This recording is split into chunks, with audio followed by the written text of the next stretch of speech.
Hello നമസ്കാരം, എല്ലാവർക്കും Dev's cooking വേൾഡിൻ്റെ പുതിയ വീഡിയോയിലേക്ക് സ്വാഗതം. ഇന്ന് നമുക്കൊരു കാന്താരി ചിക്കൻ ട്രൈ ചെയ്യാം. കാന്താരി മുളകും മലയാളികളും തമ്മിൽ പണ്ടേ നല്ല ചേർച്ചയിലാണല്ലോ. അപ്പോഴാണ് ഈ ട്രെൻഡിങ് ചിക്കൻ റെസിപ്പി വൈറലായത്. എന്നാൽ പിന്നെ ഒന്ന് പരീക്ഷിക്കാമെന്ന് ഞാനും കരുതി. അപ്പോൾ വെറുതെ പറയുന്നില്ല ഫ്രണ്ട്സ്, അപാര രുചിയാണ് ഈ ചിക്കന്. നമുക്ക് വീഡിയോ കാണാം. വീഡിയോ കാണുന്നതിന് മുന്നേ ഈ ചാനൽ ഇഷ്ടമാകുന്നുണ്ടെങ്കിൽ സബ്സ്ക്രൈബ് ചെയ്യാനും ലൈക്ക് ചെയ്യാനും ഷെയർ ചെയ്യാനും മറന്നു പോരുത്. തൊട്ടടുത്ത് കിടന്ന ബെല്ലൈക്കൺ കൂടെ പ്രസ് ചെയ്യുക. ബെല്ലൈക്കൺ പ്രസ് ചെയ്യുമ്പോൾ പുതിയ വീഡിയോസിൻ്റെ നോട്ടിഫിക്കേഷൻ കിട്ടും. അപ്പോൾ നമുക്ക് ഈ കാന്താരി ചിക്കൻ്റെ റെസിപ്പി എങ്ങനെയാണ് റെഡിയാക്കുന്നതെന്ന് നമുക്ക് നോക്കാം. അപ്പോൾ ഈ കാന്താരി ചിക്കൻ റെഡിയാക്കാൻ നമുക്ക് ആദ്യം ഒരു മസാല വേണം. അതിന് വേണ്ടിയിട്ട് ഞാൻ മിക്സിയുടെ ഒരു ജാർ എടുത്തിട്ട് ആവശ്യത്തിന് ഉപ്പ് ആഡ് ചെയ്യുന്നുണ്ട്. 1 ടീസ്പൂൺ മഞ്ഞൾപ്പൊടി, അതുപോലെ 1 ടേബിൾ സ്പൂൺ മല്ലിപ്പൊടിയും നമുക്ക് ചേർത്ത് കൊടുക്കാം. മുളക് പൊടി വേണ്ട. ഇനി നമുക്ക് ഇതിൻ്റെ പ്രധാന ഇൻഗ്രീഡിയൻസ് ചേർക്കണം. അതിന് മുന്നായിട്ട് ഞാൻ 1 ടീസ്പൂണോളം പെരുംജീരകം കൂടെ ആഡ് ചെയ്യുന്നുണ്ട് കേട്ടോ. പെരുംജീരകം നല്ലൊരു ഫ്ലേവർ കൊടുക്കും. ഇനി ഇഞ്ചിയും വെളുത്തുള്ളിയും, ഒരു വലിയ കഷ്ണം ഇഞ്ചിയും, ഒരു 6-7 വെളുത്തുള്ളിയും, അതുപോലെ ഒരു 7-8 കാന്താരി മുളക്. കാന്താരി മുളക് നമ്മുടെ എരിവിനനുസരിച്ച് ചേർക്കാം കേട്ടോ. ഇവിടെ എനിക്ക് എരിവ് നല്ല ഇഷ്ടമായതുകൊണ്ട് ഞാൻ കുറച്ച് കൂടുതലാണ് ആഡ് ചെയ്യുന്നത്. പിന്നെ കറിവേപ്പില ചേർത്ത് കൊടുക്കാം. ഇനി മല്ലിയില ആവശ്യത്തിൽ ഒരു കൈ നിറയെ ഞാൻ എടുത്തിട്ടുണ്ട്. ഇനി ഒരു നാരങ്ങയുടെ പകുതിയോടെ അതുകൂടെ ഞാനൊന്ന് സ്ക്വീസ് ചെയ്യുന്നുണ്ട്. ഇതില്ലെങ്കിൽ നമുക്ക് 1 ടീസ്പൂൺ തൈരായാലും ആഡ് ചെയ്യാം കേട്ടോ. ഏതായാലും മതി, പുളിക്ക് വേണ്ടിയിട്ടാണ് ചെയ്യുന്നത്. അപ്പോൾ നന്നായിട്ട് ഞാനത് ഗ്രൈൻഡ് ചെയ്തിട്ടുണ്ട്. ഇത് 1 കിലോ ചിക്കനാണ് ഞാനിവിടെ എടുത്തിട്ടുള്ളത്. ഒരു ചെറിയ ചെറിയ പീസാക്കിയാണ് എടുത്തിട്ടുള്ളത്, വലിയ പീസല്ല. അപ്പോൾ അതിലോട്ട് നമുക്ക് നന്നായിട്ടൊന്ന് മിക്സ് ചെയ്ത് കൊടുക്കുക.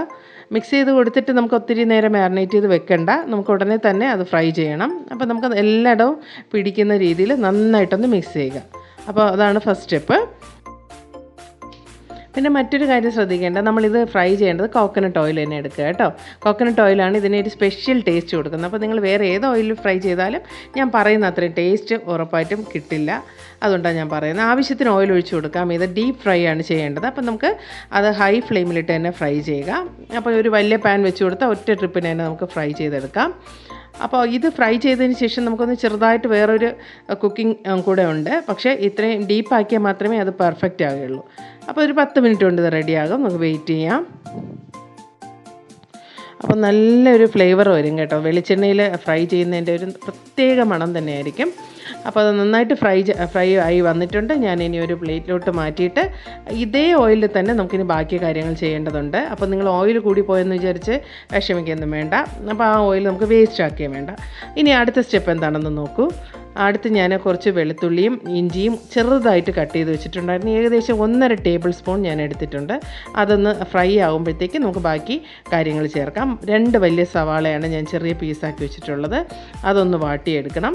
അതൊന്ന് ബ്രൗൺ കളറാവുന്നവരെ നമുക്ക് നന്നായിട്ടൊന്ന് മിക്സ് ചെയ്ത് കൊടുക്കുക. നന്നായിട്ട് മിക്സ് ചെയ്യുക. നിങ്ങൾക്കിനി കൂടുതൽ ഓയിലൊന്നും ചേർക്കണ്ട കേട്ടോ, ഓൾറെഡി ഉണ്ട്.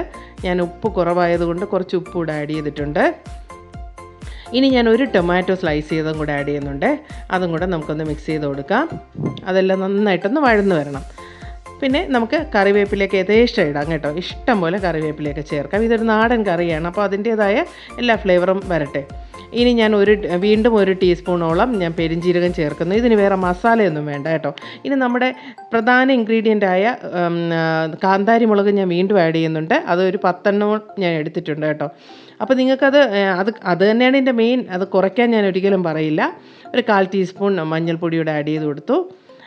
ഇനി നമുക്ക് ബാക്കി ഒരു 1.5 ടീസ്പൂൺ ഞാൻ മല്ലിപ്പൊടി നേരത്തെ മാറ്റി വെച്ചിട്ടുണ്ടായിരുന്നു, അതുകൂടെ ആഡ് ചെയ്ത് കൊടുത്തു.